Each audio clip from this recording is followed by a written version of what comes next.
And I tell you that this is one series you will enjoy because of the activities on the continent. Like Women in Mining is part of the network, we Association of Women in Mining in Africa. And for the first time, after years of advocacy, the advocacy is gradually is paying off. Women in Mining was given a census, that is African Women in Mining. Association of African Women in Mining was given a center space in INDABA, and we all know what INDABA is.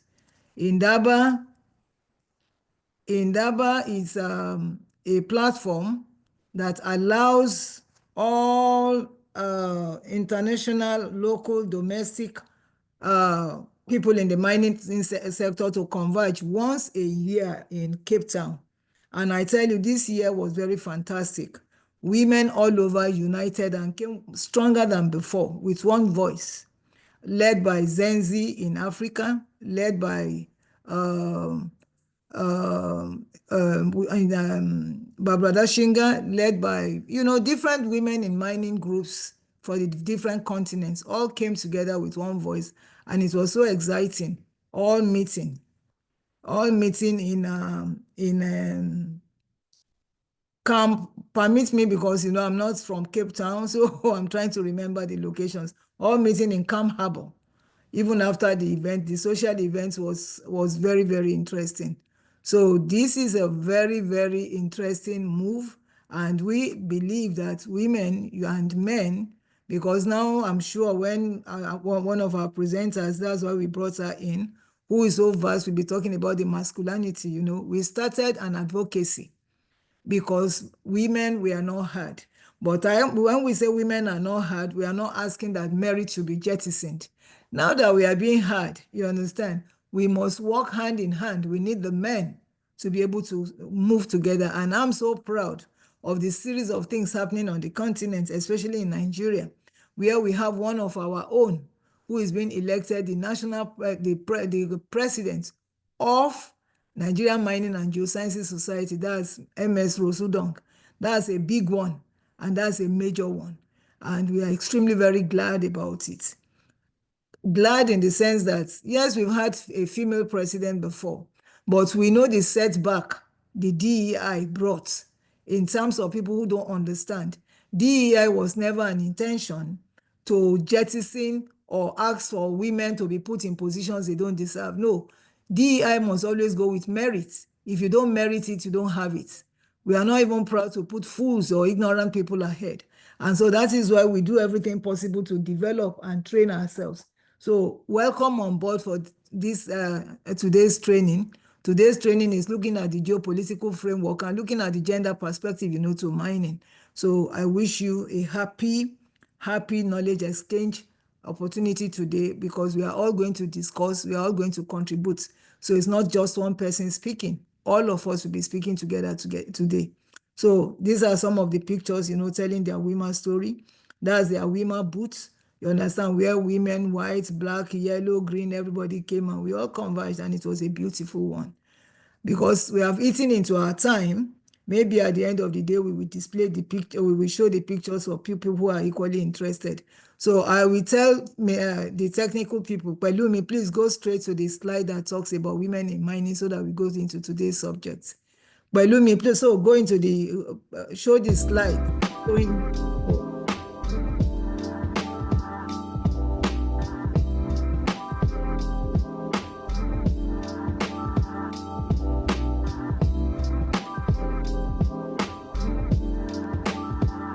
Please, can you show the slide reflecting who we are so that we move straight to today's session? Can you show the slide, Pelumi? Yes, ma, I'll do that, ma. Yeah. Please, let's be fast with eating into our time. And kindly admit those people. There are quite a number of people there.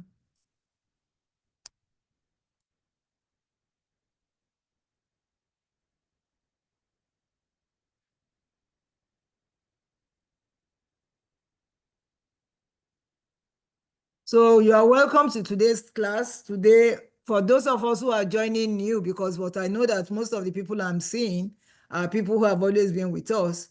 Women in Mining Nigeria is a leading non-profit organization dedicated to advancing gender equality and empowering women across all levels of the Nigerian mineral exploration and mining sector. With a robust network of over 5,000 members spanning 27 states, we are a very powerful force driving positive change throughout the nation. We started this advocacy subtly in 2003 and went full blast, registering, fulfilling all the mandates of Nigerian law in 2006. We are committed to creating a more inclusive and equitable mining industry where women have equal opportunities to thrive and contribute their valuable skills and expertise. We always emphasize this because before then, women, when you talk about a woman in the mining sector, the first question a man asks is that, what is a woman doing there? But we thank God that the perspective has changed, and that has been demonstrated, and we are so grateful to our men folk. We are grateful to Nigerian men who saw it deemed fit electing a woman this time, this season, as the national president of Nigerian Mining and Geosciences Society. That's the umbrella body that governs anything to do with mining, from mines to markets in Nigeria. We are committed to creating a more inclusive and equitable mining industry where women have equal opportunities to thrive and contribute their valuable skills and expertise.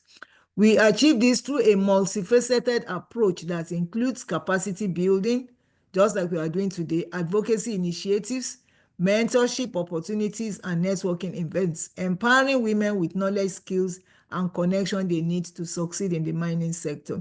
You only have to see the array of women, young girls, boys, men, who gathered in Cape Town, called Emerging Young Leaders, showing enthusiasm, you understand, to be in the sector. And any profession can be in the sector. You can be a dramatist, you can be, because with that, you can use drama to communicate your message, to communicate the grievances in the sector. Anything, any profession can thrive in the sector. Mining is different from the regular professional career body, which some of us belong to, like NMGS or African Geosciences Society and all that. But in mining, a medical doctor can be a member, anybody can thrive there. Our vision, empowering women, transforming the mining industry to respect the rights of all. And our mission is to foster a supportive community that inspires innovation, sustainability, and excellence, driving positive change for women and the mining sector as a whole. What some of our notable projects are promoting gender mainstreaming, and we are happy we are seeing the number. I tell you, when we started this organization, we just even wrote names of people as POC members for women, just for women to be there, because we have none around. Look in that picture that I'm looking at, notable picture, notable projects. If you look at that picture today, one of them there is a DG. You understand, in a state which was never heard of before, DG of a mining related organization. We have Girls for Mining, the G4M project. When we started, it has spread like wildfire now across African countries, even some other continents where people saw the need.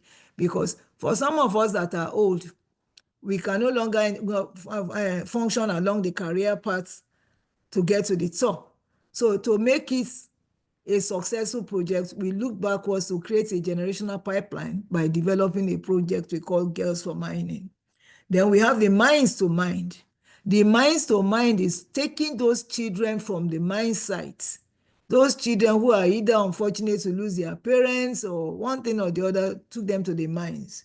We took them away from the mines, to take them to school where their mind is being nurtured, you understand, for development. Then we have our flagship project for which we are ever grateful, and the pioneer who initiated our program today will be one of those speaking to us, Mrs. Foluke Ademokun. That's the Gold Gem Conference and Exhibition, the GGCE, which was christened now by African Union to be AGEC. But we insisted and retained our brand name of GGCE for it. That's the Lagos Gold and Gem Exhibition Conference, a proud subsidiary of Women in Mining. It's an annual event dedicated to celebrating and promoting the rich heritage of gold and gemstone mining in Lagos, Nigeria. About the 45th edition, Women in Mining Training Institute is the training wing of women in mining in Nigeria. It was initiated to provide a broad-based, It was initiated to provide a broad range of knowledge and education on the salient issues in the mining sector, especially those bordering on mining business and economics, methods and practices, gender, justice, poverty, and sustainability. For we all know one thing, and that thing we know is that the mining sector has a lot of terminologies, languages that you just have to understand. Somebody is talking about circular economy. You ask yourself, what is circular economy? You can interpret it ordinarily, but it goes beyond an ordinary interpretation. So that is why we thought it is very important for those big grammar, geological grammar or whatever, for us to have classes that look at contemporary issues and look at those terminologies and see how we fit in. So once again, you are welcome to today's class. And today's class, I'll be anchoring one of the subjects, and then the other speaker will be anchoring another aspect of it. So roll straight, you can get involved by being a registered member, by being a volunteer, by donating, or by partnering with us. And we have quite a number of those partners. We have Human Rights Commission, for which we work with. We have some other organizations like that we partner with. So once again, for attending today's classes, we just want to say thank you. So I will come up with my slide because, like I said, today is post-INDABA. Post-INDABA, what next? Because when I look at INDABA, and if you are not careful, you can go to INDABA and just be watching. Because you'll be overwhelmed with the sheer size of the convention center and then the packaging of the whole thing. The whole place was converted. That immediately after the conference, I went back to want to see what the environment looks like. You'll be wowed by the ingenuity, you understand, of putting up that place. And you'll find people just moving in different directions. So if you're not careful, you just go to INDABA and you come out. Yes, what have they said? It's like you simply went on an excursion or went on a holiday. But for people who decided to take things in, you equally want to ask yourself, after INDABA, what next? And the what next for me prompted me to say, let's look at the overview of the mining operation in Africa in view of global geopolitics. And immediately after INDABA, we can see the fiery darts that are moving, you understand, between South Africa and America, that is the global north and the global south. So it's an interesting topic. And then we brought in our sister, because women, yes, we've been advocating for so long. I started this advocacy in 2003. We've been advocating for too long. And suddenly, like joke, God used a president and a woman, you understand, that's under the leadership of, we've had some other presidents who have been trying, but under the leadership of Zenzi Awasi, who is the current Awima president, we were able to have a center stage, African women. That is where you don't have to pay $2,000, 2,000 euros to get in, because for you to be a participant and have access to anything, you have to pay 2,000. But now all you have to do is look for money for your flights and look for money for your accommodation. And you know that's easy. Easy in the sense that 4 women can stay in a room if you are desperate, you understand? And some of us just did that, you understand? Find a way of pairing up to make sure we attended the conference. And that makes it very important to us. So today, I'll be looking at the topic. Can somebody be please admitting? Pelumi, please admit people. There are quite a number of people on queue, please. It's a distraction for me. So today, I'll be looking at the overview of the mining operation in Africa in view of global geopolitics. And Mrs. Ademoku will be looking at women in mining leadership, developing the next generation of leaders, because now we have the space. And we have the pace under challenging situation. Challenging situation in the sense that what you call a leader, a global president said, throw away DEI. What's DEI? That's diversity, equality, and inclusion, which is what some people have always canvassed for. But we canvass for it with the slogan merit. Merit, you must earn it. Now that we are in this murky thing, we've brought in an expert to look at it, that what do we do to make sure that the next generation of women are sound?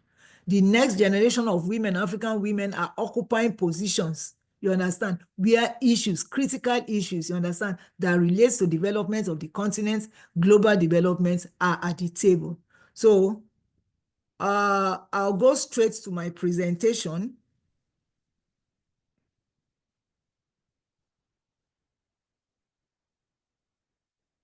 I'm not bothering about my profile because I'm sure everybody knows me, or if you are not, you can always read about my profile online.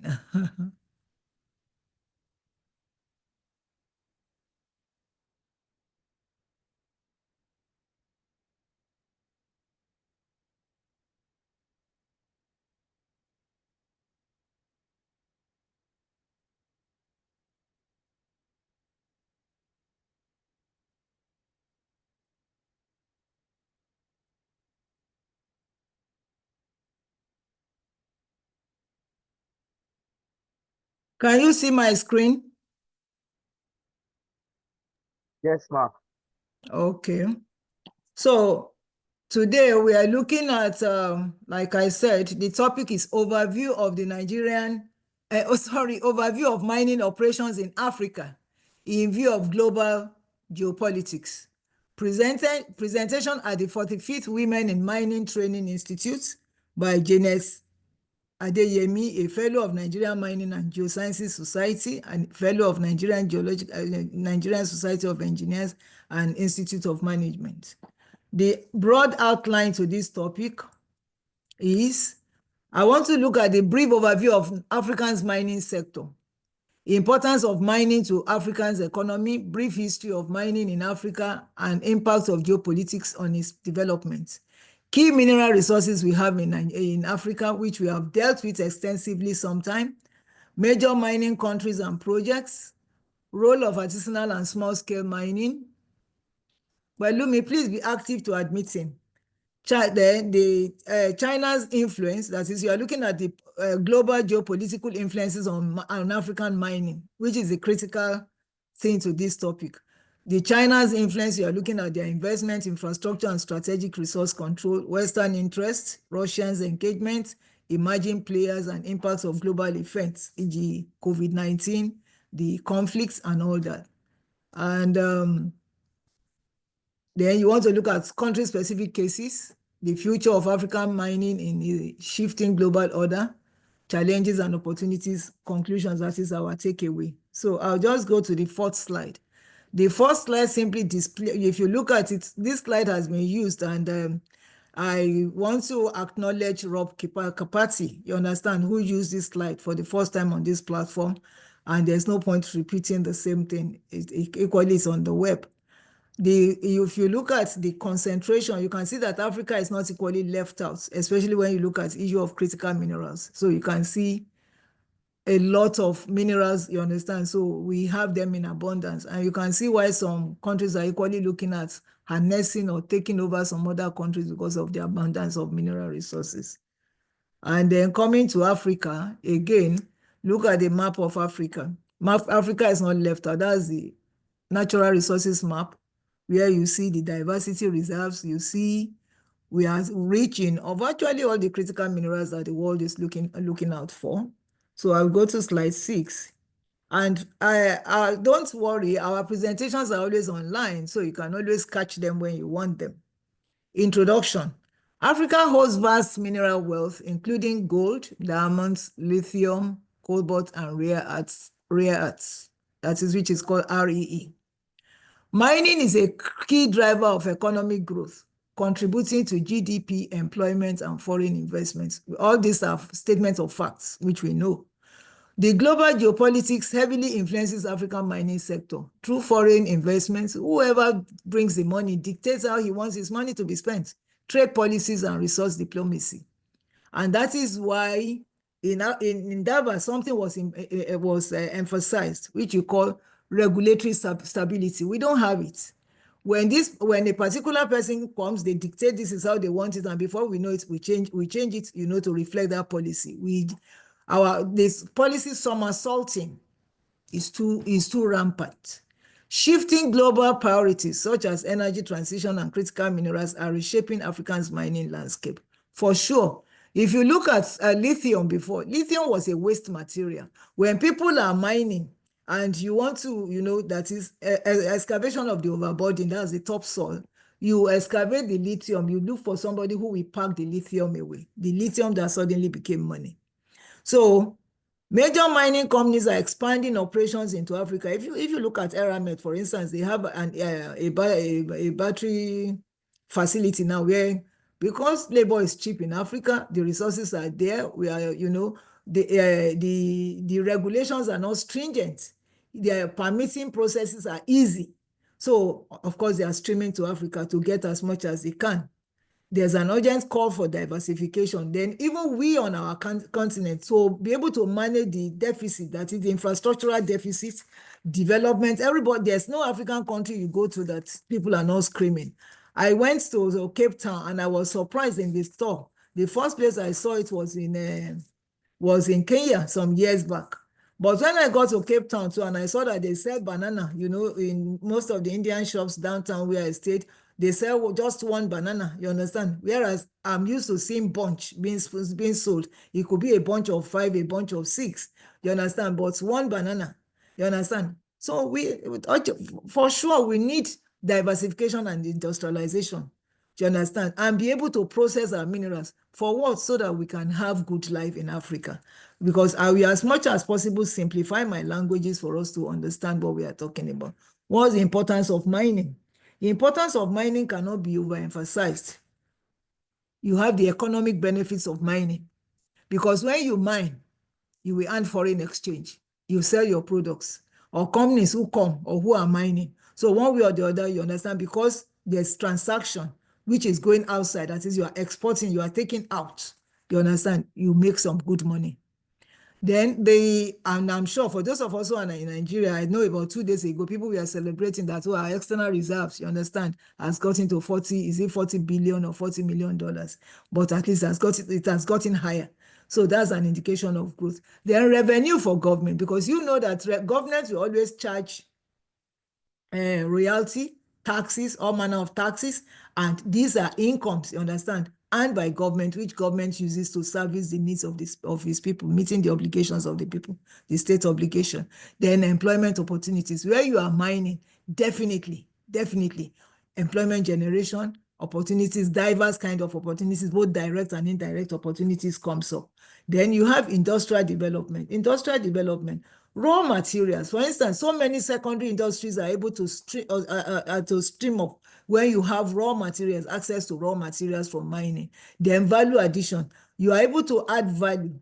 If you look at jewelry now, jewelry, I'm happy of the sensitization we brought, you understand, into jewelry making in Nigeria. You can see diverse young girls now, especially making jewelry. You understand that different kinds of jewelry from different materials, just so you're able to add value. And then other kinds of industry springs up downstream, especially because you have to manufacture boats, you have to manufacture equipment, to service the drilling and under. Then infrastructure development is key to mining. Transportation, logistics, different kinds of infrastructural development, energy. Mining needs a lot of light, a lot of energy. So you have to develop your energy facilities, you have to develop your water facilities, so housing that the people will live in, technology. So infrastructure development, you cannot overemphasize. Then environmental issue, conservation, you have to be looking at sustainability, because when you mine, you must clear the area you want to mine in, because there must be some form of growth there before. So strategies to conserve, sustainability is very important. Then you look at renewable energy for solar and wind turbines. Then the climate change mitigation. These are critical components of uh, of uh, of the importance of mining, so which we must always look at when we talk about importance of mining in Africa. And the next slide, I will go into the brief history, because I'm rushing through all this because these are just accessories to the main topic we are going into. The brief history of mining in Africa. In Africa before now, Africa can be, when you look at African history, of course, we have a place we are coming from. We did not suddenly drop from heaven. We were from somewhere. So which is classified as ancient, that is the prehistoric or pre-colonial times, when we were just who we are. And those are the times I think we have the Mansa Musa, and we have all manner of people, and we've heard of histories around them. And when you look at books, you find the beautiful ornamental things they did. Hematite mining in Swaziland, you see the ancient Egyptians, you see the Nubians, and even West African empires, where we have Musa, whom we are told was the richest man there. And if you look at the history, even the biblical history, the Queen of Sheba, you understand, remember the gold and everything, he came with and all that. So it's because we have them in Africa. We have copper, we have iron. Then during the colonial era, that is when they were doing their exploration, coming to Africa to see what does this country look at during the colonial era. That's between the 1500s and 1960s. At least I can talk up to 1960, when I knew Nigeria has independence. I don't have a statistics of the different independence years for the different countries in Africa. But you know that the Portuguese were coming and were buying gold. And if you read, because I did a little bit of law, you find out that it was in that era that the Portuguese came, and I remember King Dosumu seeded the whole of Dosumu, when he said, "I, King Dosumu," that's a for, gave out the whole of Lagos, for them, just for, is it a mirror, for mirror. So that was when they were coming, and they were cutting away most of our resources, because it opened their eyes. They have, again, that period can be divided into the exploration period, when they came in, that's the Portuguese. Then the exploitation, when they now use forced labor, you understand, to take some of the things we have. And then we have then when they now came to institute administration, and they now decided to start proper exploration. If you look at Nigerian history, for instance, that was when you find the geological survey. They were creating the protectorates and everything, and then they did some form of survey to know what and what is in the offing and what we have, that they can go with. So it's an interesting history that on your own you can research and read that, and then they have post-independence when we have come of age, and that started from 1950s to present, because different African countries got their independence at different times. And the post-independence period was another very interesting period, which you can call post-colonial. That was when nationalization and state control took place. Some countries, you understand, started formulating their own policies on how to engage, and then the nationalization program in Nigeria, I knew it was when some of those companies were taken over, and then some of the foreign companies, left. Some left with their technology, left with their things, but that was when the host country took over the reins. Then that period too allowed for foreign investments and privatization. That is, the doors were open for business transaction and all that. Then, and up to the present day of what you call modernization and technological advancement, now mutual things where we sit down and we discuss. And you find nationalization and state control in many African countries. Structural reforms in the 80s led to privatization and foreign investment. But today, Africa holds 30% of mineral gold reserves. But we have challenges. And some of our challenges are enormous, like sustainability, governance issues are some of the challenges we have. Our governance structure is very fluid. Like I said, our policies, our permitting process, our laws, the legal framework, you understand? Then you look at artisanal mining is a major problem, you understand? Because those ones are just interested, they just run after what they want, following what I always call the push and pull factor, poverty, and they punch anywhere. Even their health, they are not mindful of their health. They don't know the consequences of what they are doing, you understand? So they will find them all manner of terrible diseases, affliction. So that's why the money they make, because they don't even understand the dynamics on how to sell. Thank God that now ASM is gradually being defined because of people like you and I who are working in the sector to educate them. And kudos to the likes of the great women on the continents and men, you understand, who are doing so much to make sure that the lives and fortunes of the artisanal miners, do change. So the next slide shows the kind of mineral resources for those of us who don't know. And I gave the annual mineral production across Africa. So you can see that no country in Africa is really left behind. We just chose the critical ones because there's no country in Africa that doesn't have one thing or the other. And then I brought in a picture. You can see the footprints of artisanal mining. Again, this is from Rob Kapati's slide, one of our very respected associates on this platform. You understand? You can see the footprints. So when people say ASM people don't contribute, no, they contribute significantly. What we have to do is to make sure that they are trained, they are well equipped, you understand, to be able to do the needful. But in terms of contribution, they make significant contribution.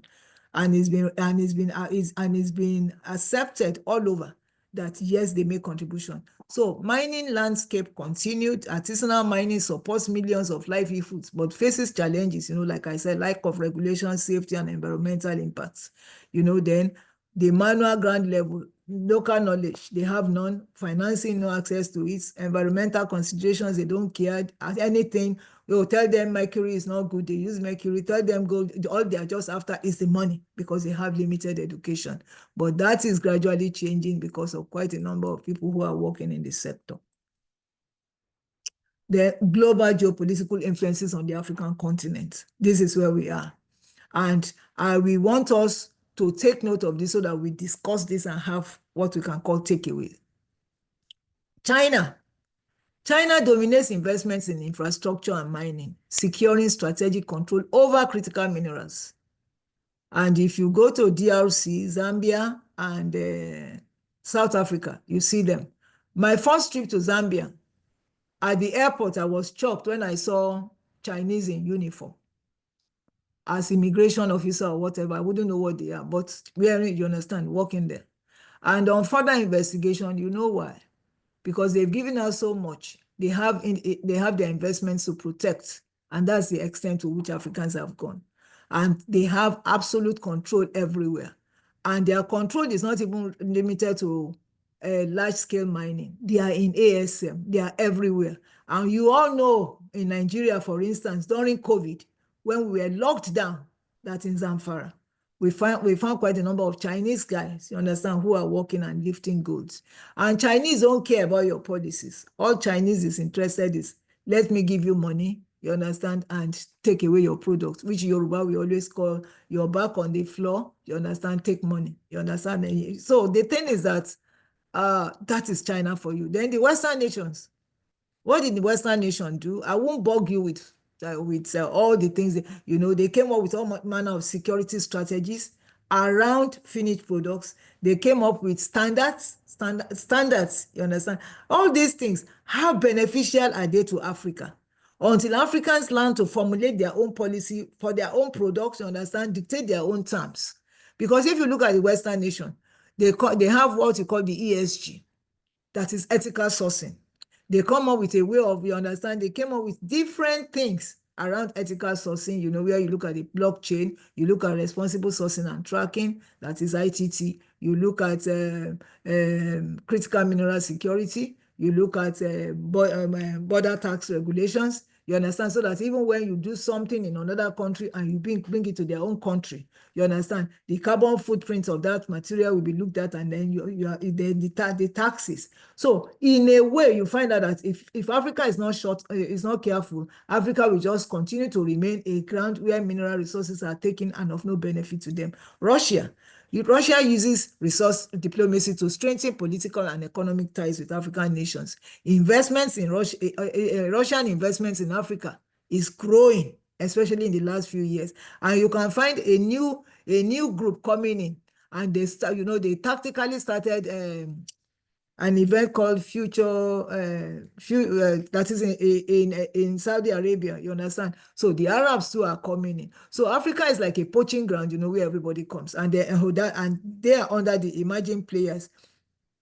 That is the Middle Eastern, and then the BRICS countries are expanding influence through partnership and investments. So Africa is a ground where everybody is interested in one thing or the other. And then what are we doing to as the African Union, our own regional dynamics? Let's look at it to make sure that the geopolitical influence in Africa, you understand, you look at the regional power struggle, e.g. the rivalry between the two biggest economies in Africa, that's Nigeria and South Africa. Is it healthy? It's not healthy, because it will naturally impact the sector. Africa should learn to create corridors of development, because the countries are too small, you understand? They are too small, standing alone for development in the mining sector as this. So that rivalry is something, you understand, that might mitigate the development of mining in Africa. Then conflict minerals, e.g., you go to if you want to be shocked to your wheels, go on YouTube. Some of these things require permission that you have to be very careful about. So playing them at times can have some consequences. But look at DRC. Look at the abundance. In fact, I said when God was creating the world, he must have been partial to DRC with the kind of mineral resources they have. But look at them in terms of wealth, in terms of anything. Why? Because they are constantly at war. The war is being engineered by who? It's all part of the geopolitical game. You understand? Where people are, you understand, just trying to destabilize the place. Look at Sierra Leone with its diamond. Angola. Then terrorism and security concerns. The whole of the Sahel belt in West Africa. I made a presentation on in INDABA last year concerning that. If you look at the Sahel belt, the whole place is being taken over by bandits. That security is a challenge, and that we always affect, because who are the people? For example, in Nigeria, we hear different stories, because where will a local ASM person have access to helicopters and everything to be lifting gold, to be lifting the kind of things they are lifting? So those are food for thought that we have to look at critically. Then the Africa, the regional dynamics and conflicts. If you look beyond that, you look at it, what is the African Union as a region, which is a regional organization? What are they trying to do? African Union in its wisdom created what you call the African Mining Vision. The African Mining Vision is to promote sustainable and equitable development of the minerals in Africa. And no wonder they now saddle that responsibility with an agency called AMDC. The AMDC is the one under which AWIMA, you understand, is. And they have so many other things they do. And I'm sure we've been seeing AMDC's activities across Africa in a bid to be able to harmonize. But till date, I think only 5 countries have even signed. Those are part of the problems why the global geopolitical influence in Africa is small, because you're not talking with one voice. By now, we should be looking at our policies, our regulations, you understand, as much as possible to be one. But as long as we have scattered policies, disjointed things, manipulation becomes a lot easier. Then you look at the Economic Commission of Africa. Economic Commission of Africa, ECA, their responsibility is to promote cooperation and integration. Of course, they are trying, but Africa is still not yet. Africa is still not what it should be. Your experience, if you want to travel, you only have to listen to my experience of securing visa. You understand? Visa restriction, for a fellow African, but you find out that somebody from the West will easily get visa. Going from any country, I've missed a major meeting going to Zambia before, because of restriction. Going to Namibia was a Herculean task getting visa, and vice versa. When they were coming to Nigeria, it took my intervention, like literally leaving, you understand, in the immigration office for them to get visa. So these are challenges, that are mitigating our development and promoting the division. Because when you look at other countries, if you go deep into the geopolitical mineral resource problem, you find, for example, a country like Canada. Canada withdrew all its licenses, you understand, on critical minerals and say, no, we are not, they are critical. We can no longer give our licenses to a set of people. Look at Chile. Chile, for instance, changed the rules, you understand, and now did what you call pre-bidding, where they do selective tendering. The selective tendering, they're still in the process, about to now shortlisted just 7 companies which they wanted, and they saddled that responsibility, you understand, to themselves to do. It's no longer based on merits. There are so many things they now brought into consideration, unlike Africa that is just open to the wild. You understand? For me, Africa is open. And the openness of Africa is something we really have to look at. Europe came up with rules, you understand, that makes it almost impossible for you to be able to do anything easily, you understand, beyond just selling out your products to them, your raw materials to them. That is, they are having access to your raw materials. So these are things we need to look at. The global governance global governance initiatives like EITI, yes, try to promote transparency and accountability in the sector. Then the United Nations SDG, especially Goal 8 and 12. Goal 8 looks at what you call decent work and economic growth. Goal 12 looks at responsible consumption and promotion. All these are to aid development in the sector. But if the foundation is weak, you understand, all these things are difficult to attain. Then ICMM, and currently they've changed their name, that's the International Council on Mining and Metals, which promotes sustainable and responsible mining. And there are several other smaller ones, you understand, talking about coming up with the mining framework policy. They're looking at the Gold Council and several other little ones, to control and ensure that mining are done the way it should be done, and then each region protected. But regions can never be protected when it comes to the issue of money. It's a continent or a house, that must get themselves together. And Africa, as a continent, you understand, must learn to get themselves together. Then the opportunities in African mining, there are quite a number of opportunities there. You have economic diversification, adding value through local processing, beneficiation, and industrialization. You and I know that if we succeed in our resolve, you understand, to develop the mining potential of Africa, of course, value addition is key. Well, why should we, and the matter now is that every continent in Africa is talking about value addition.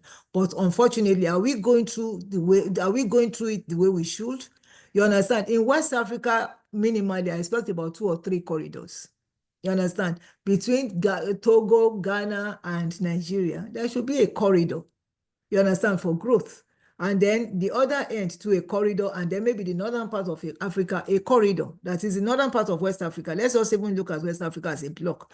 And then you look at, I know DRC and some neighboring countries are already doing that, where you create corridors for development because mining is intensive. When you look at infrastructure, your rail, for instance, how do you resolve it? How do you handle that? How do you handle your energy, your energy issues? So the opportunities are vast, but only when we learn to do the right thing. Beneficiation is very, very important. Africa should stop. And Ngozi, while I was listening to her message, was it yesterday or 2 days ago in Addis? You understand, where she called out to the president that this is the time. You understand? Because God has a way of making things. When COVID came, we all thought it was the end of the world. But COVID launched all of us, even maybe some of us who have ignored technology, this kind of technology, launched us by force into using it. Today, Donald Trump has challenged the world by saying, see, America first. Let us equally come up with our own MAGA. You understand? That is make Africa great again. You understand? We can do that too as a country. And the only way to do it is when we learn to promote beneficiation and rapid industrialization. Industrialization downstream and midstream, you understand, is critical to the mining sector. Then growing demand for critical minerals. Naturally, because Africa is endowed with these critical minerals, lithium, cobalt, and rare earths.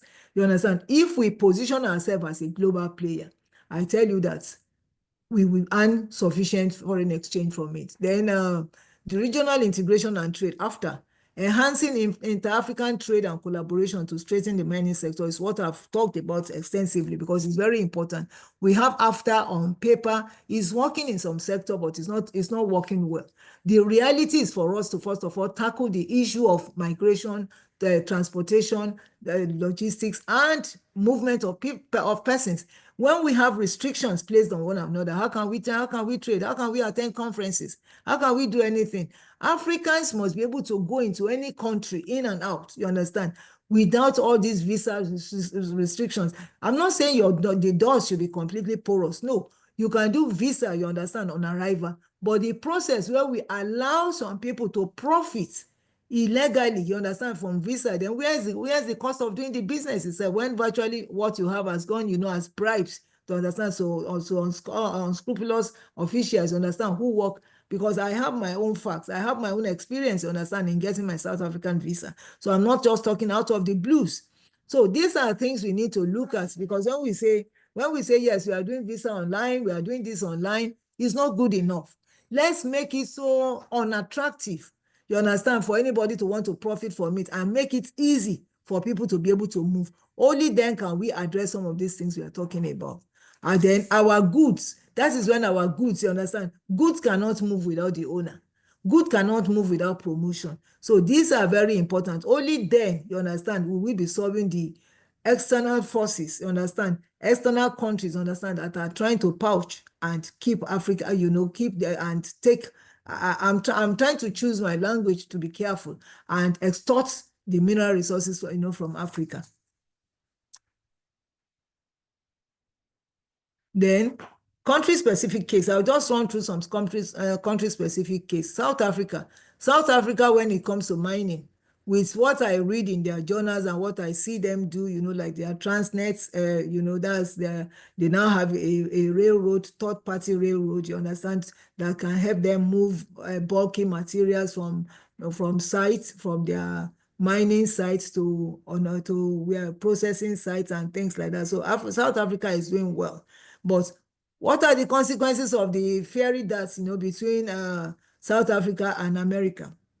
We all wait and see. Are they strong enough, you understand, to stand alone? Are they strong enough to do the fighting? My mining industry overview for South Africa has a well-established mining industry with a history dating back to the 19th century. Country is rich in mineral resources, especially in gold, platinum, diamonds, coal, and iron ore. It's unfortunate, when I say it, I say maybe even the long stay of the colonial lords helped in popping up South Africa. Because when you look at African countries, you start wondering what is happening. You understand? Then there are key mining commodities, what you call the PGM series. They have platinum. In fact, I think they have one of the largest deposits of platinum in the world.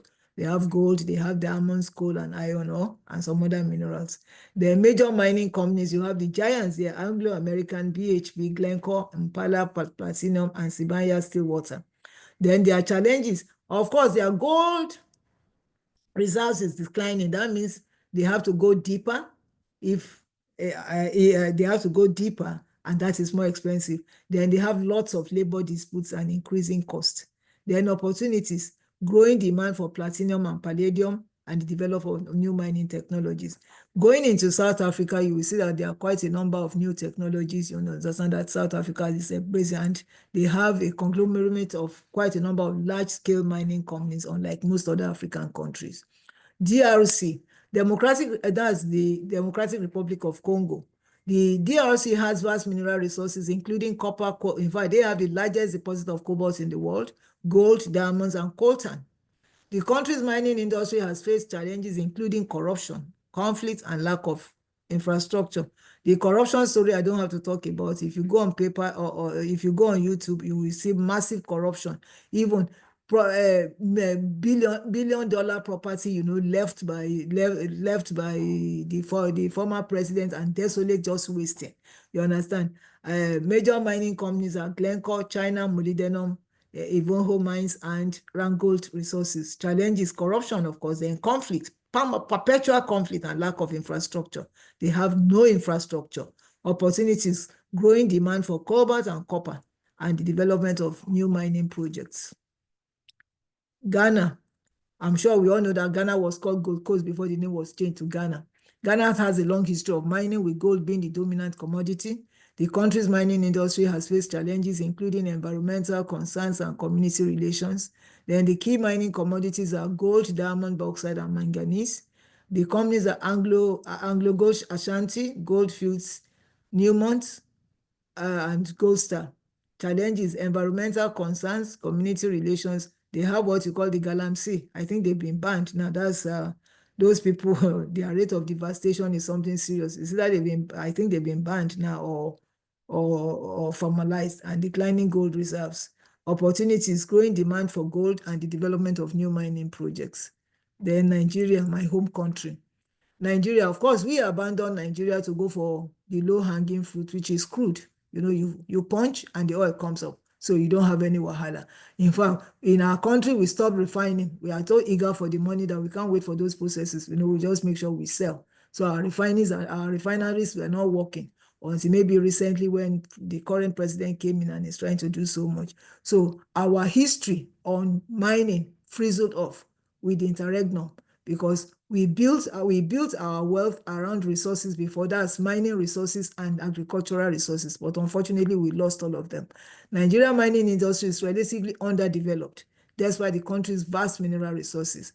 We have mineral resources, but we just abandoned them, and unfortunately, once minerals are exploited, you understand, you lost them. You understand? It's gone, at least it's gone and gone forever.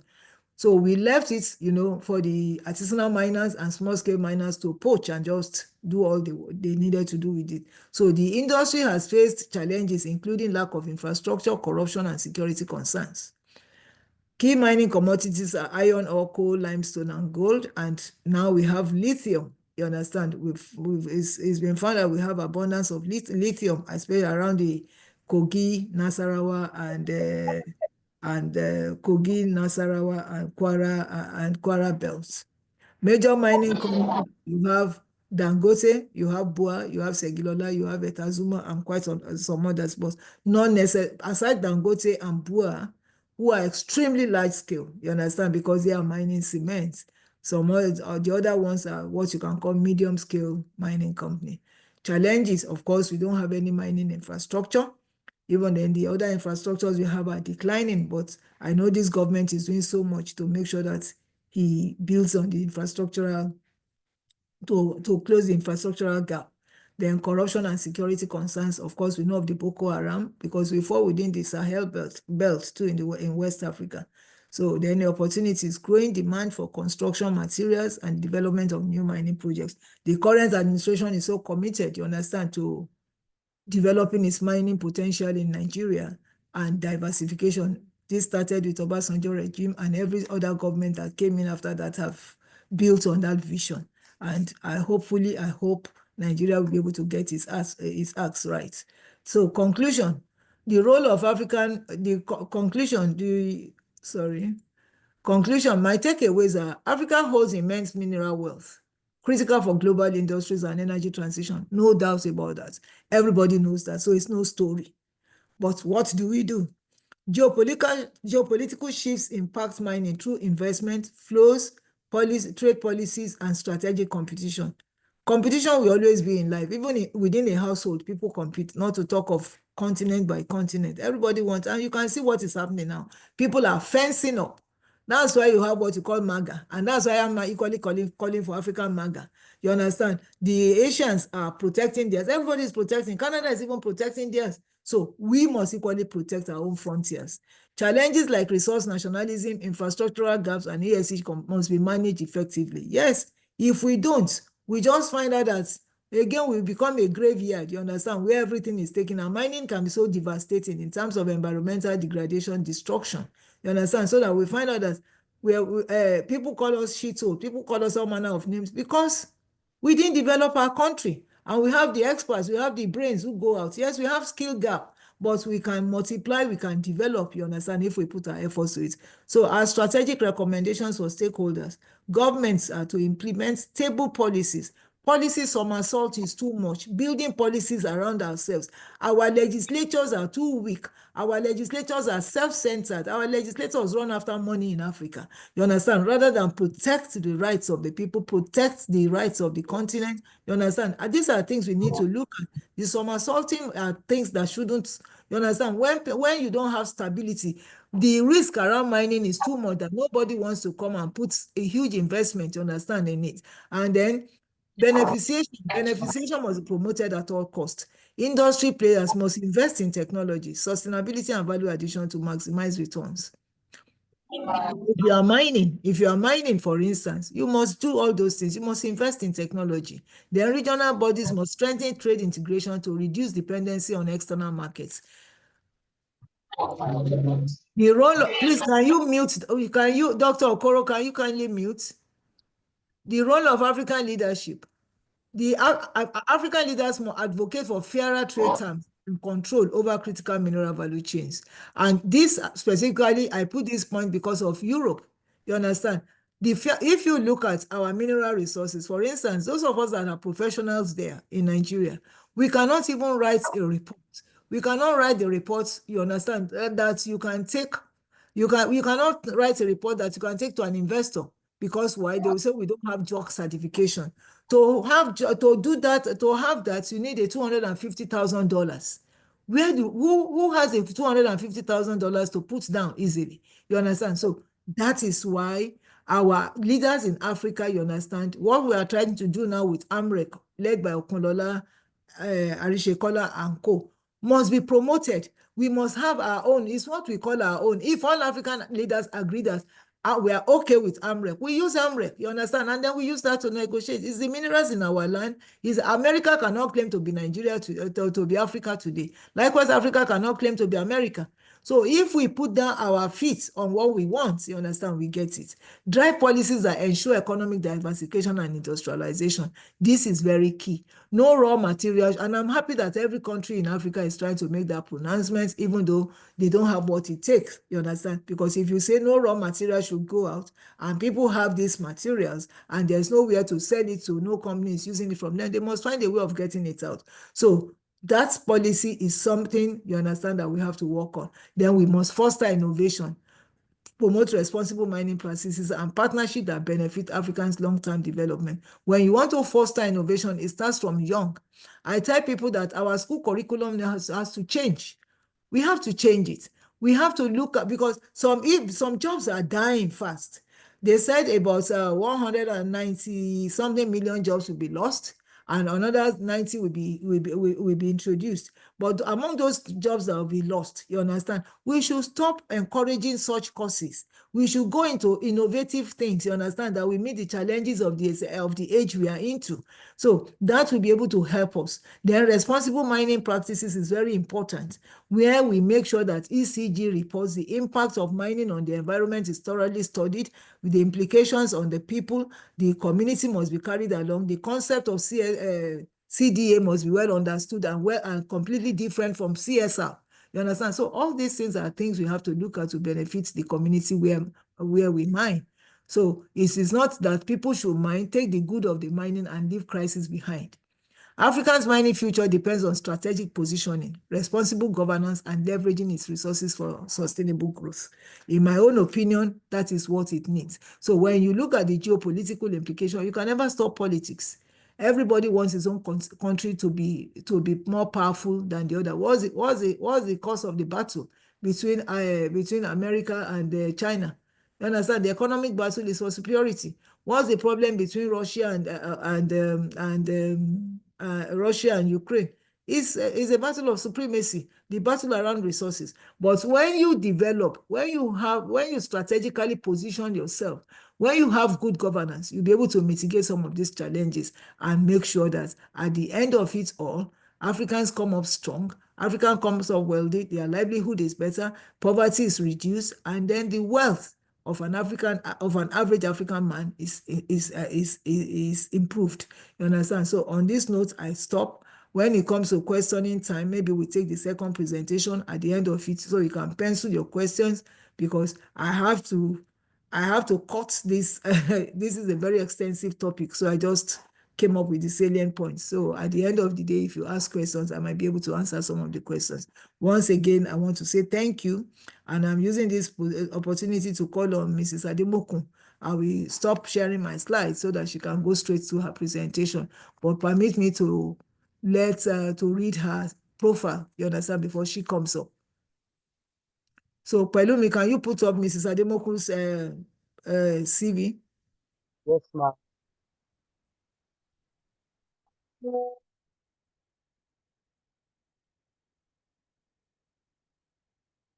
Because your network is not good, that's why I'm doing the presentation with at least I know I have a good network. Yeah. So can I have the CV on screen, please? Mrs. Ademokun. Yeah. Mrs. Foluke Ademokun is a seasoned entrepreneurship development trainer and gender equality advocate with over 20 years of experience in monitoring and evaluation. And that I can attest to because I met her in the process of this, and that was what endeared her to me some years back. She has designed and implemented multi-stakeholder processes, community engagement plans, and capacity development frameworks. She played a key role in the Eco Loan Scheme Impact Assessment under LASME and coordinated loan administration for NEF funds beneficiaries at the CBN Entrepreneurship Program Development Center, Lagos. She has also contributed to projects on widow documentation, women empowerment, child protection, and poverty reduction. Currently, she serves as the Secretary, Board of Trustees, Netherlands Institutions Alumni Association of Nigeria, member, Alimosho Local Government Child Protection Committee, member, Lagos State Case Management Committee. Foluke has published research on women and entrepreneurship and continues to drive social impact through advocacy, training, and policy contributions. Permit me to welcome Mrs. Foluke Ademokun to make her presentation. Thank you. Thank you. Thank you so much, Ma. Thank you for the profiling. And thank you so much for your presentation, because as you were speaking, I just had to take notes because your presentation, for all of us who listen to you, was insightful, because every woman who is on this call should look at that presentation and begin to ask, what do I do, from these opportunities or even from challenges? If we see what the Chinese, what they are doing in Nigeria, now we all have rechargeable fan, we have a rechargeable lantern. Those products were developed out of a problem of electricity. and the people who develop them may not have that problem as much as we do here. So even when we have challenges, it's to help us to think and begin to look forward. I will urge, the technical team to help me put on my, presentation. I saw that it was on earlier on. I would appreciate that, please. At some point, I also need to put off my video because of connectivity issue. I don't want to go off just midway. So I say thank you to our national president, Dr. Janet Adeyemi, and also to everyone who is on this call. The background she has provided, I think, for me, is just what will help us to understand why we need to focus on the subject of leadership. And just as I say thank you to the president, I also want to congratulate our own Rosundong, for the feat she has achieved.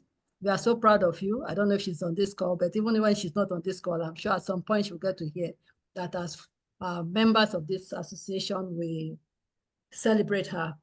So thank you so much, Ma. When our president was making her presentation, she just gave a very, broad an overview of what is happening, in Africa, from one, region to another, from one sub-region to another. And I think that's instructive. That's important for us to understand what the problems, are. And as she was speaking about DEI, I said, the Americans have come again, they will talk about DEI.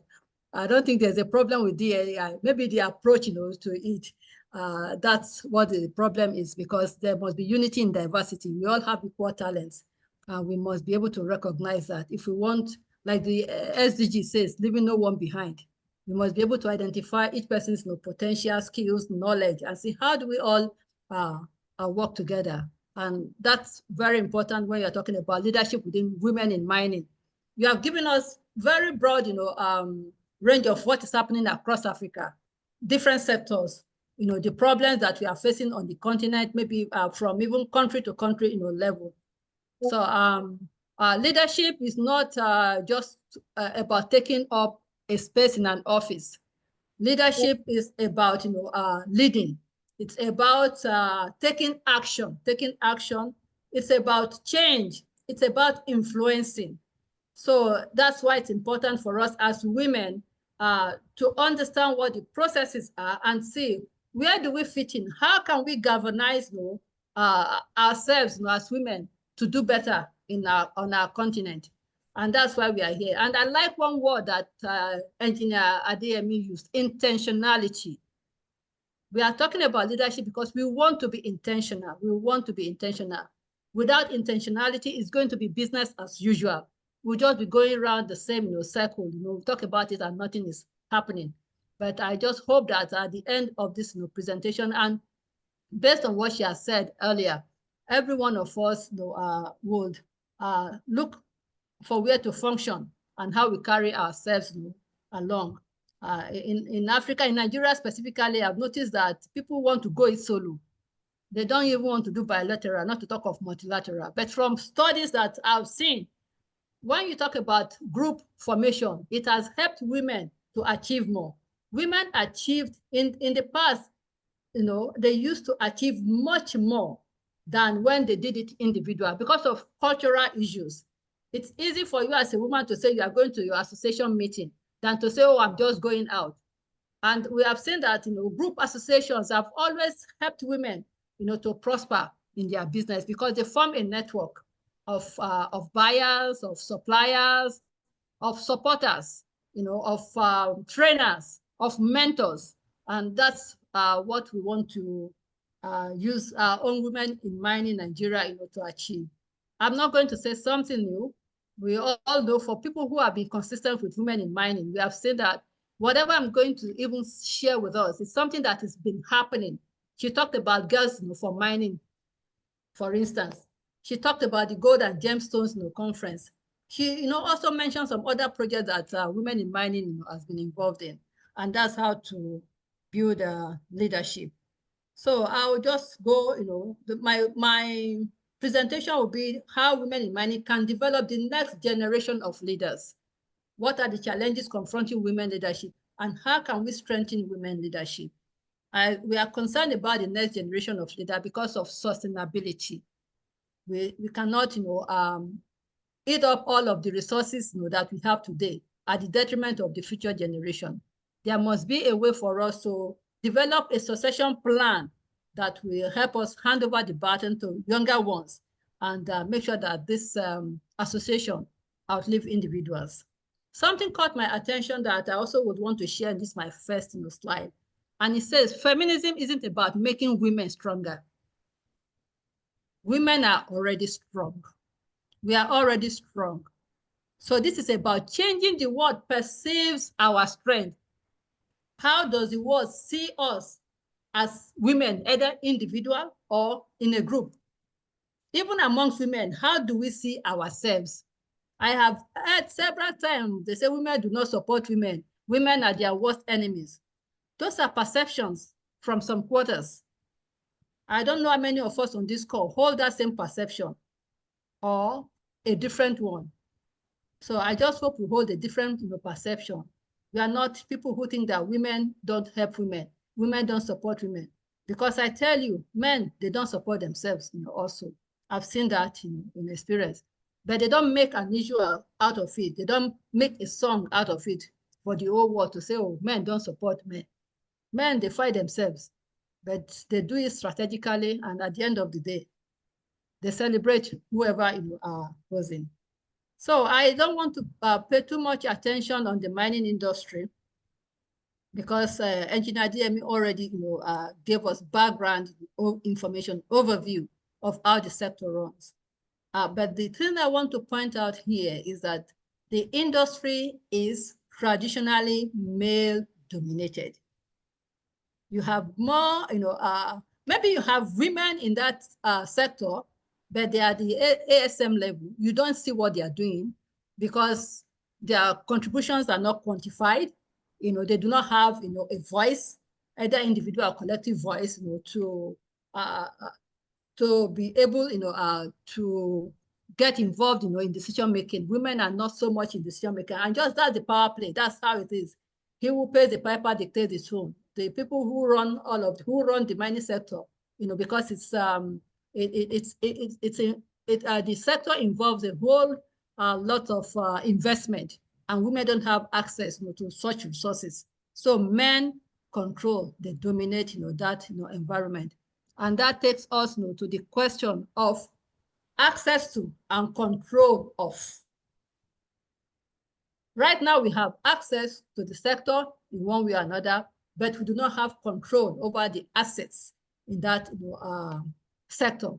And that's why building leadership is very important, and transferring authority from one generation of women to another is also very important. So we are looking at how women in mining can contribute to leadership development, because it's important. Engineer DME used the word pipeline. It's also important that we develop a pipeline of leaders so that we are not at any point in time short of leaders who will be able to stand, take decision on our collective behalf, leaders who share the same vision, leaders who are willing to share responsibility. And it's not just that they are speaking about themselves, but leaders who have visions that are bigger than themselves and are willing to pass on authority. They are not afraid to share the space, with younger women. So how do we contribute to that kind of leadership development?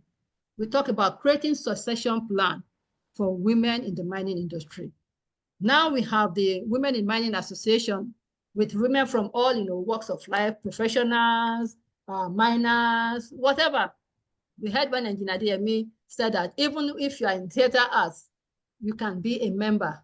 You can operate in the mining sector. And as long as you're a woman, you operate in that mining sector, you can also be a member of Women in Mining. So how do we have a plan that recognize our individual capabilities, our skills, our strength, and begin to identify those who have those qualities to be leaders, those that we can say, okay, let's do a succession plan. And it is obvious, just like they do in Ibadan. Your state is one of those. I think that's the only city that I know in Nigeria that has a very transparent, open succession plan. Before one Olubadan dies, the person who is going to take over, everybody knows it. It's not like a ruling hand. This, it's well, stipulated. So how do we create a succession plan that is transparent? That leaders who operate those plans are accountable, to members. Then the issue of mentorship. How do we help groom, younger, women, professionals? How do we pair up people, more experienced women with, the ones that are lesser experienced? I know that there are concerns. Even in the, for instance, we have discussed with women in politics who feel that, oh, these younger ones, they don't listen. Once you take them, you want to mentor them, they are trying to see how they can take you out of the place.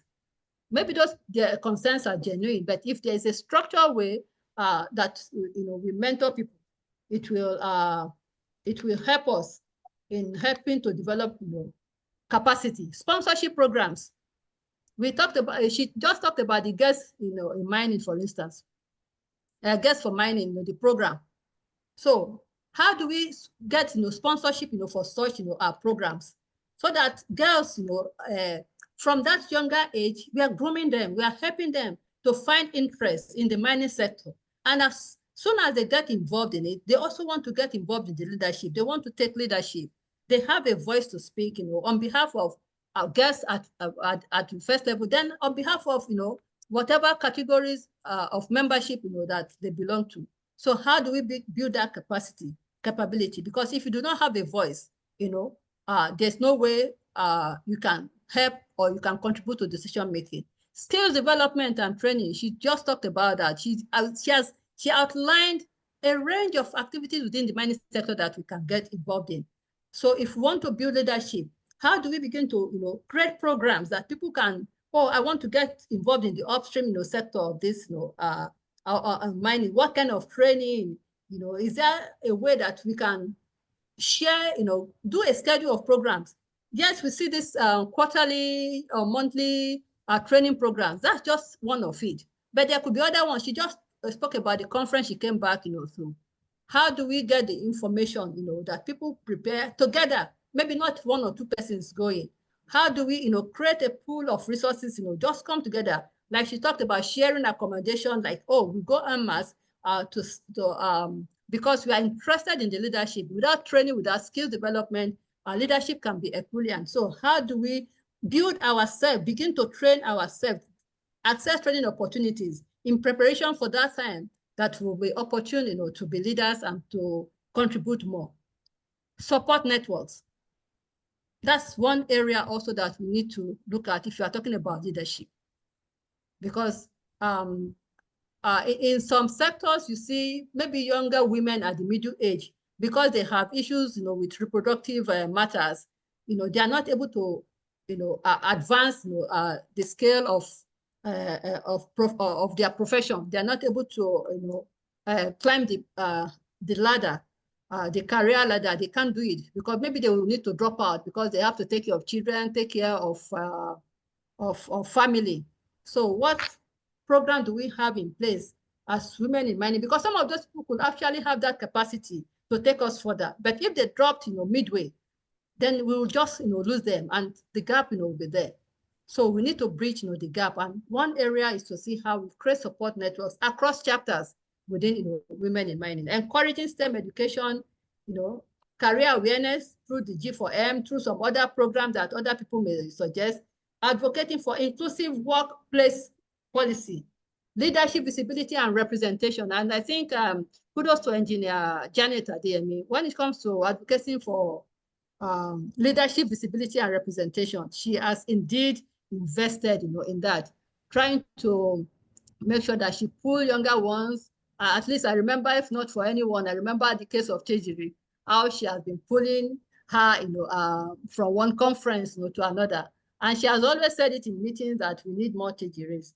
And I hope there are people who are listening here who also, the next slide, please, who would want to help. So all that I have said, because of time, on succession plan for women in the industry, it's important to establish a clear vision. And I'm not talking about the national body, even at the state level. We need to establish a clear vision of succession and how we commit to it. And as we do that at the chapter level, we also need to see how do we, the chapters and the national body, compare notes and try to harmonize whatever they have, are jotted down as commitments.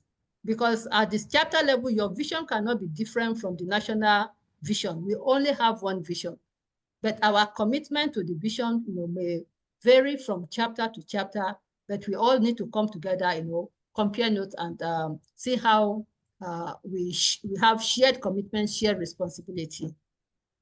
Another way that we can also build leadership is to begin to identify and attract talents.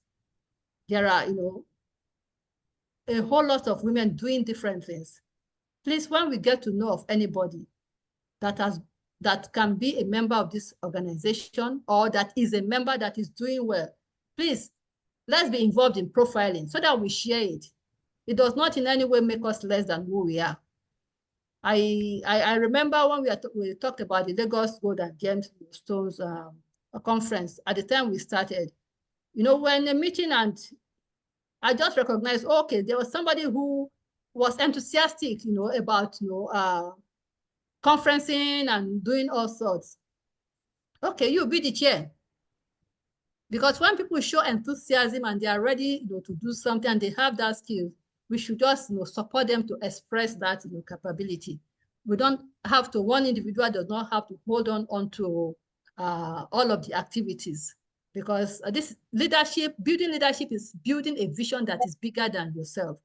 Then we also need to look inward in our different chapters to look at the capacity gap, the knowledge gap, because this sector is a knowledge based sector. So how do we begin to implement capacity development programs? Not just the one that the national body is calling us to, even within our own chapters. We must begin to develop capacity development programs, because your knowledge gap in Ebonyi State may be different from the knowledge gap in Edo State or in Lagos State. So we need to look inward. What are the knowledge gaps that we have in the sector and see how do we build it? Establish mentorship. I'm not going to talk about the mentorship our program, because we have one that we all, even in Lagos now, we are looking at the G4M and we are looking at how we are going to make it even, at least improve it in a way that is Lagos can do.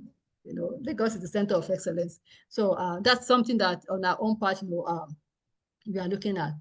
I know sponsorship is one area that women always complain, about, but then without funding, some of these programs cannot take place. So we need to be self-aware when it comes to sponsorship, programs, fundraising. We just have to be creative, about it.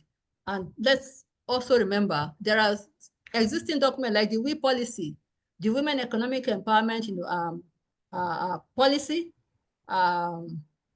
When it comes to, the Women Empowerment Principles, rather, when it comes to career advancement, opportunities, particularly within the workplace. These are policy documents that we can look at and begin to engage, the sector, whether men-owned or women-owned, businesses in the sector, to see how career opportunities can be advanced, for women, because that's one area that it's a problem when you talk about women economic empowerment. We must focus on that if we want to build leadership. You need women who are highly resourced in this sector. So and there's no way we do all of this without also establishing, like some form of M&E framework. And that's something that we have not really been doing. We need to measure. We need to measure. We need to have objectives for a year. In this year, this is what I'm going to achieve. Begin to measure. This we intend to put maybe 20 young geoscientists in a mentorship program. At the end of the year, how many did we put? Maybe at a chapter level, at the national level, into program, because we need to measure. Those are the people that you are trying to groom, into leadership. So just please, the next slide. Yeah. So how do we do the mentorship program? This is my proposal that I think we must intentionally, I want to use engineer DME's word, intentionality, pair young professional with experienced women. We must intentionally pair people, let people have accountability partners, what they call accountability partner. Somebody that can always, ask you, oh, how far have you gone on that project? Somebody you can trust, somebody you find credible, somebody, you are free with. There must be at least somebody within your chapter that you can, maybe even at the national level, just find somebody to pair with, like the more mature professionals and the younger ones who can help you. Even younger people can help to guide the more matured ones when it comes to retirement. So those are, we need to look, at that pairing, so that we can have people who are able to coach, each other and make them, live as better members of the association. The next slide, please. That's under mentorship. The next slide. Then under skills development and training, I think we are on the path to that, because every time the national body organizes the training programs like this one that we are on now, the webinar, it's a part of effort to build our capacity, to make us to begin to think, inspire new thoughts, new vision for us. Then, so we need to improve, on it. We need to improve, on training. We also need to look at the issue of technology. It's very, very important. Now, you can't even compromise no technology. At least for us to be here, we know that if you don't have technological skills, you couldn't even have joined this. So we need to encourage, that the use of technology, find out more. And I believe the national president will, at some point, help us, to have access to knowledge on maybe other technology that is in use within the mining sector that maybe they are already making use in. It could be apps, maybe different apps that people are using for different things. We can even be trained on how to create our own apps, so how to collect data, using, our mobile devices. So that's it. We already have, chapters. We can have more forums, where female professionals, can share knowledge and, opportunities. I think that will, be good. Peer-to-peer, networking, I've already, mentioned that. Next slide, please.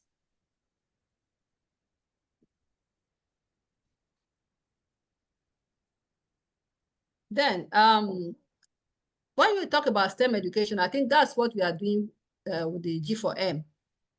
But then, within us, we can also find some ways to offer scholarship, internship program, apprenticeship, to younger people within businesses that's are owned, by members of the association. That's being intentional about, grooming, young girls. It could even be shadowing. We could have a program, where parents, mothers, bring their daughters, to work, or we can talk to some organizations, at least where the safety of the child will not be compromised, to say, okay, one day, the Lagos State government did that, this one day governor can say one day national president of WIM, or one day this, or one day that, one day accountant in XYZ mining, corporation, just for them to shadow and, be interested, in the mining sector. So that's one way, we can recruit, younger people, into the sector. Next slide. Yes, thank you. It's important when we talk about implementing, family-friendly policies. That's one area our advocacy needs to focus on now. Yes, I know we've been doing lots of advocacy in terms of people, in terms of marketing, of products. But our advocacy also need to focus on some equal opportunity issues within the workplace. How do we engage Segilola, for instance? Look at them. How, or Boa, or Dangote, or whoever, we want to assess their workplace. How family-friendly is these workplaces? How supportive of women that are pregnant? at your workplaces. That's one key, area. Or how supportive of their workplaces for women who are breastfeeding. Can I go to any of these companies as a woman and maybe for a younger woman who is menstruating, and it's possible for me to get a sanitary pad, for instance? Because some people, even the fact that you mention sanitary pad is a taboo. It's like, what's that? But we must be able to carry, make sure that men around us, have positive masculinity. There are men who are not afraid to be men and not afraid to be with women. So those are areas we can, beam the searchlight of our advocacy on, just beyond, marketing or product development. We should also focus on inclusion and how workspace can create, safe spaces. How our organization can develop sexual harassment policy so that women who work there, they are not afraid, to report violation. Then on visibility, I'm suggesting that women should not be afraid to take visible roles. Thankfully, we have Rose Undong that we have celebrated, and I also know within our own Lagos chapter, we have our Professor Dukoya, who is doing, well. We have some of our women do, but we need more women. We should not be afraid of the limelight. We should not be afraid to speak up and to come out, and that's one area we need to support ourselves within this association so that more women, they are not afraid to speak. They are not afraid to hear their opinion. They are not, afraid, to engage. So that's one area we need to focus on, to build, leadership, to promote the participation of women, in decision making. They want to be part of the decision. They say if you are not on the table, it's likely you'll be on the menu.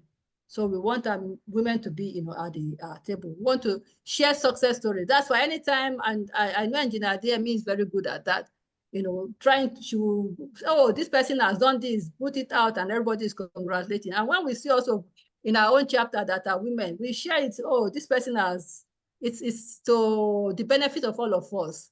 When one woman is doing well, all of us, we are doing well. Next slide, please.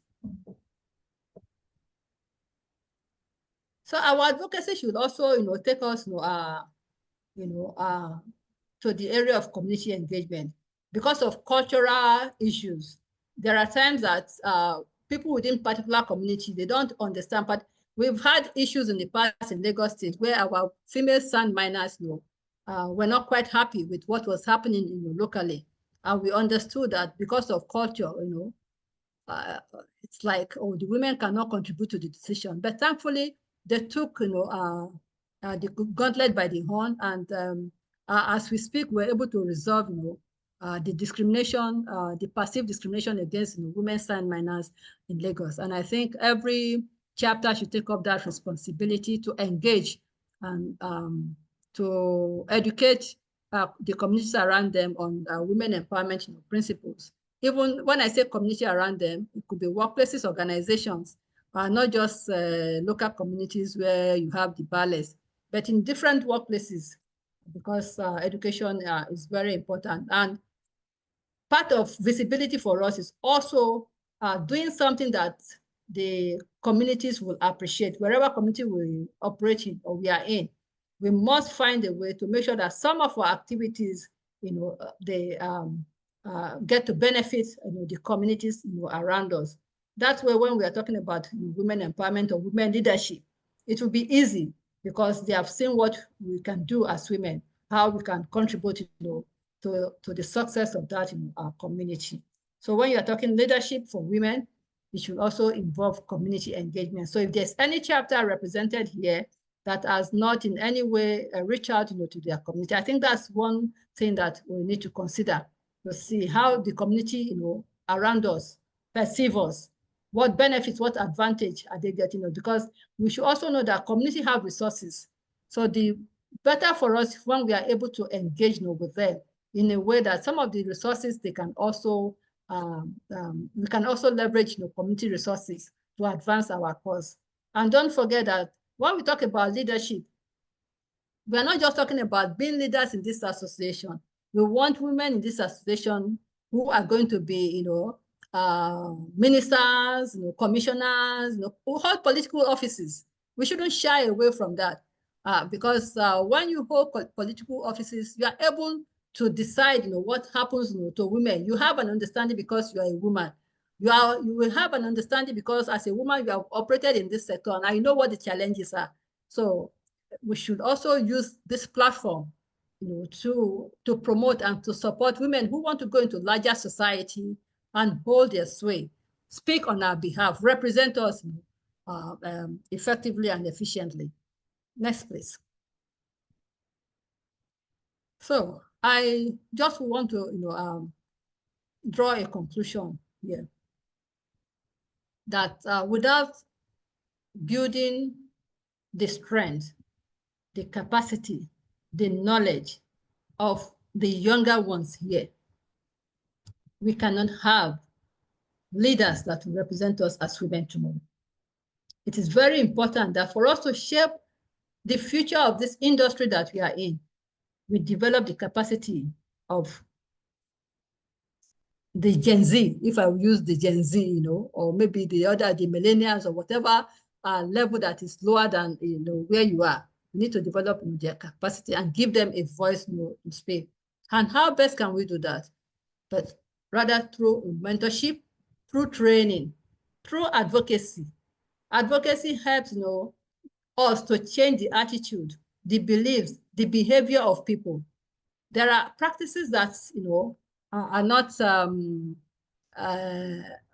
up to scratch or up to standard within the mining sector. But because you know better, through advocacy, we can help to influence how people do going forward. If somebody did not know that, using their ports, as an instrument during gold mining can be, harmful. But we know that, oh, this could be harmful because there are substances within this that can be harmful to us, as human.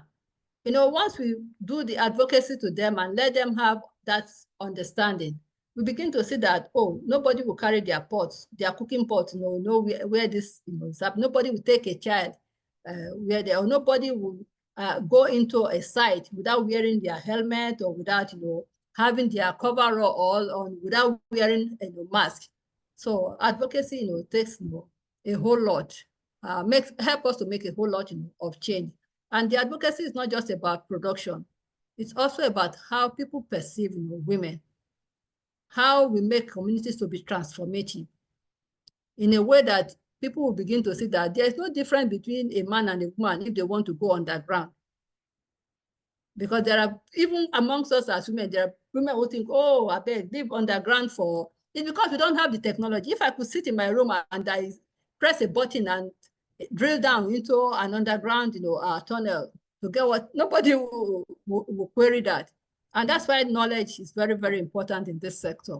That particularly when it talks about knowledge about technology, so that no one, whether you're a woman, young or old, will place any form of limitation on themselves.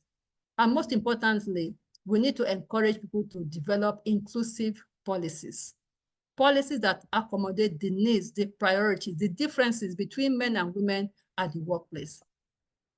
The fact that I cannot do something as a woman does not mean I'm lesser than a man. It could just be the societal role that I've been provided. Because if I have a child to breastfeed, of course, because I'm breastfeeding, or if I'm pregnant, the fact that I'm pregnant already limits, eliminates something that I can do. Not because I can't do that. We have women that are stronger than men.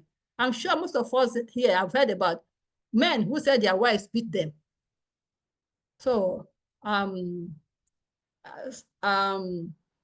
think if we address all of this, we'll pave way for gender diversity, although diversity, DI is becoming some like an acronym that people don't want to, but there's unity in diversity.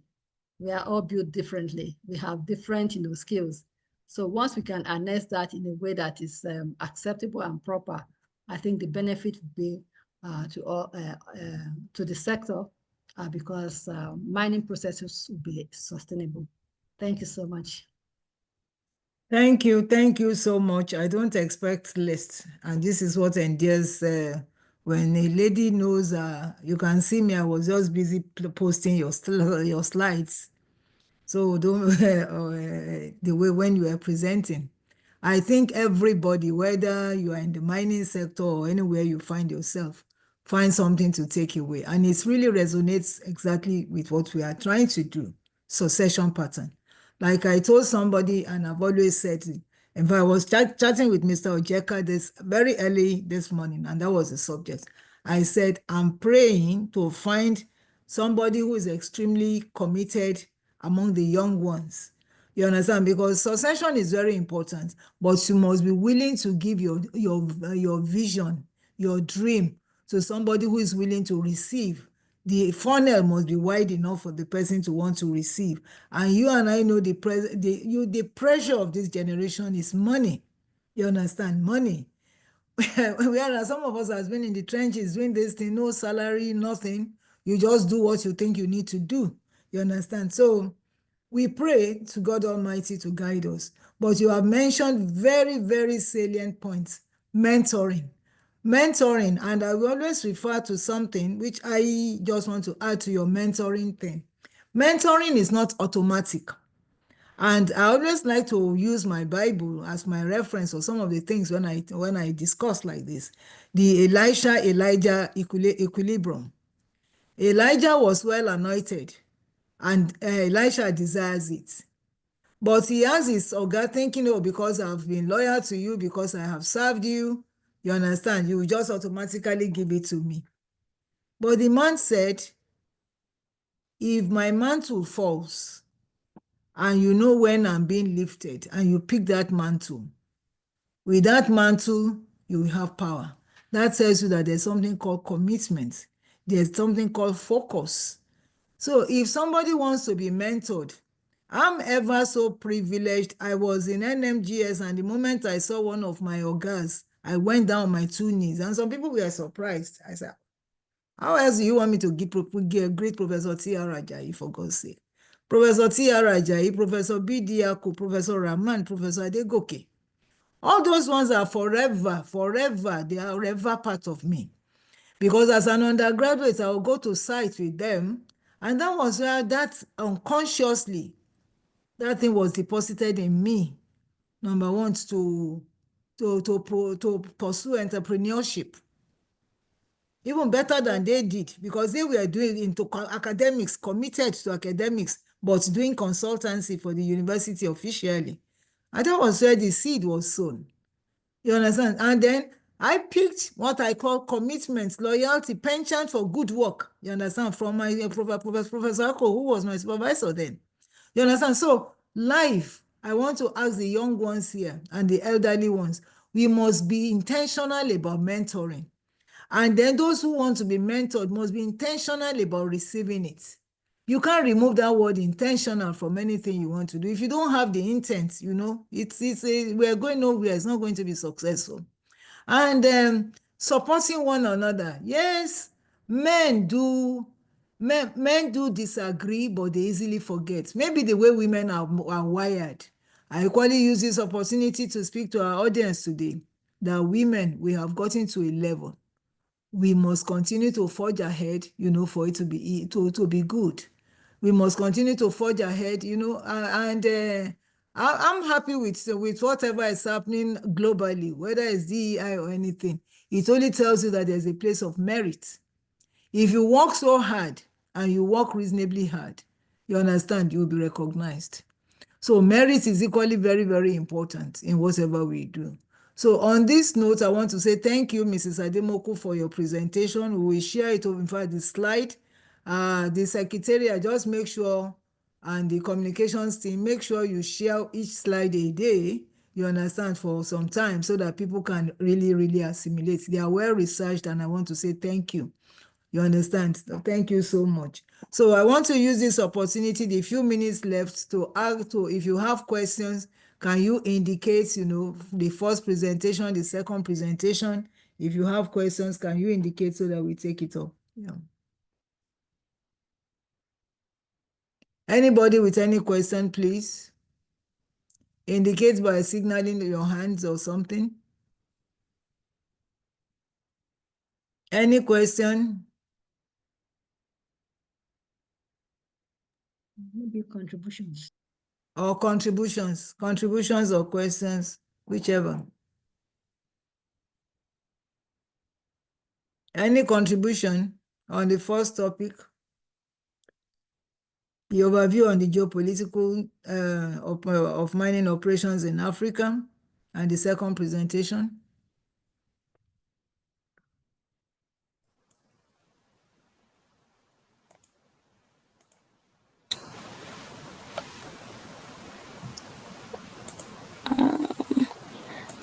I can't find my hand. I'm trying to raise my hand. I'm trying Who to is raise that my hand. person? You are already speaking. Yeah, go ahead and speak since you've unmuted. Yeah, Can you introduce yeah. yourself and ask your question? Yeah. Yes. Good evening or afternoon, depending on where you're joining from. I'm Josephine Lotto. I'm from Namibia. And apologies, I just joined this session around 6 o'clock, so I missed the first presentation. So I joined from the second one. Not a question really, but rather a contribution or to just say thank you for us as young people on the call. And I'm sure my friends and colleagues who also agree who joined, is that the part about intentionality that Dr. Janet mentioned, I think that's really true. And it's both ways from who is offering the mentorship and also who is at the receiving end. Most in many cases, we find we want to really do the good things by helping the community or other young people behind us, but the why we are going into that sometimes is not clear, and you find yourself feeling overwhelmed because at the start you are not really sure or you didn't decide about doing that or offering help to someone else. So I think my key takeaway is that portion about intentionality. But thanks a lot for the session. It was a good presentation. Thank you so much, Joyce. We're very grateful.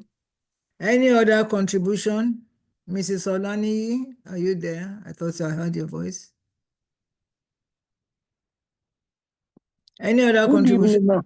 Yeah. Good evening. Yeah. Good evening, ma. I'm here. Yeah.